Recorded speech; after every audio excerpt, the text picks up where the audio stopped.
Avec Excel 2013, vous pouvez créer des graphiques de type très variés et notamment vous pouvez créer un graphique à secteur. Le graphique à secteur sera particulièrement intéressant si vous souhaitez connaître la proportion d'un élément à l'intérieur d'un tout. Par exemple, ici, je vais avoir des ventes de différents produits et je vais avoir le total des ventes à cet endroit-ci. Je souhaite connaître la proportion de chacun des produits à l'intérieur de l'ensemble de mes ventes. Je peux d'ailleurs traduire tout cela par un pourcentage pour m'en donner une première idée.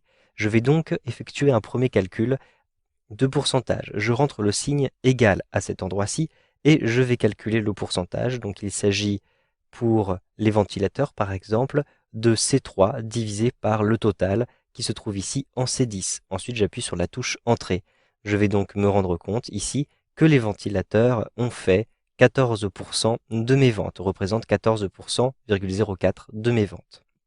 Si je souhaite maintenant automatiser cette formule à l'intérieur du tableau, il faut bien faire attention à ce que la référence à C10 ne soit pas modifiée. En effet, je souhaite faire une automatisation verticale, donc il me faut bloquer ici cette référence à C10. Je clique donc ici juste devant le chiffre 10, puisque c'est une automatisation verticale que je vais faire, et je rentre le signe $. Ensuite, j'appuie sur la touche Entrée.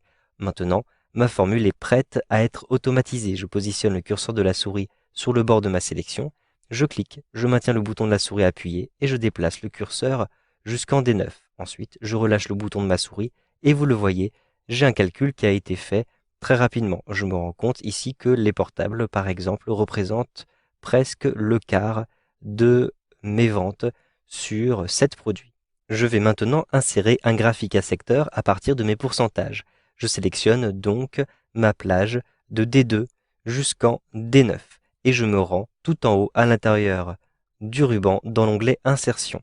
J'ai ici, vous le voyez, les graphiques à secteur qui me sont proposés. Je clique sur la petite flèche et j'ai ici une bibliothèque de graphiques à secteur qui me sont proposés. Donc, vous le voyez, il suffit de positionner le curseur de la souris sur l'un de ces exemples pour avoir un aperçu tout de suite. Je vais sélectionner le premier tout simplement et avec un simple clic, vous le voyez, je vais avoir ce résultat. Sachez que vous pouvez générer un graphique à secteur aussi à partir des ventes. Par exemple, je vais sélectionner ici de C2 jusqu'à C9 et je vais me rendre à nouveau à l'intérieur de l'onglet Insertion. Je vais générer rapidement un graphique à secteur comme ceci.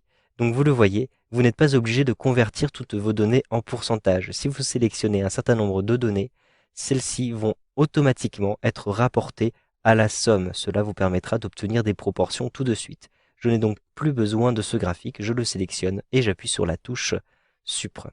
Cependant, ici, vous le voyez, je n'ai pas une légende très précise. J'ai donc besoin de préciser les en-têtes de ligne pour ma légende. Avec un clic droit à l'intérieur du graphique, je vais pouvoir modifier les données. Je clique ici sur Sélectionner des données. Ici, j'ai la plage de données qui est utilisée pour le graphique, de C2 jusqu'à C9. Or, je vais avoir besoin de tous les éléments qui se trouvent sur la gauche à l'intérieur de la colonne B. Je vais donc préciser non pas C2, mais B2. Je rentre ici la lettre B. Ensuite, je clique sur OK et immédiatement, vous le voyez, j'ai une mise à jour qui est faite de ma légende.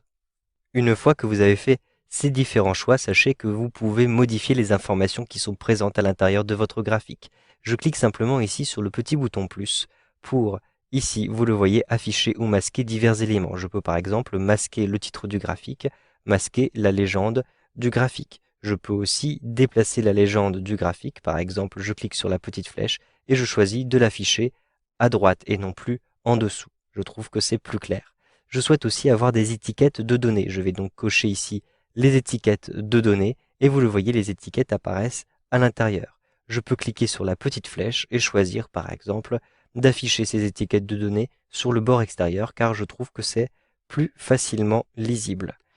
Vous pouvez ensuite sélectionner les différentes étiquettes et mettre en forme votre sélection. Rendez-vous à l'intérieur de l'onglet Format, puis Mise en forme de la sélection.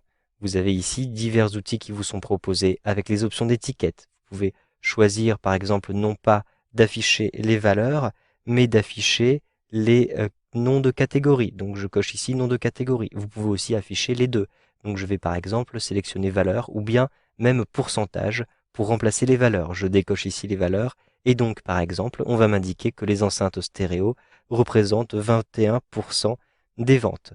Vous avez aussi la possibilité de modifier les couleurs de remplissage en cliquant sur cet outil-ci et vous aurez les différentes couleurs de remplissage qui vous sont proposées pour vos étiquettes. Par exemple, je vais choisir ici une couleur claire comme ceci. Une fois que vous avez fait vos différents choix, vous pouvez simplement fermer ce volet de droite. Et vous avez ici, vous le voyez, votre graphique qui a été mis à jour avec toutes les informations dont vous aviez besoin.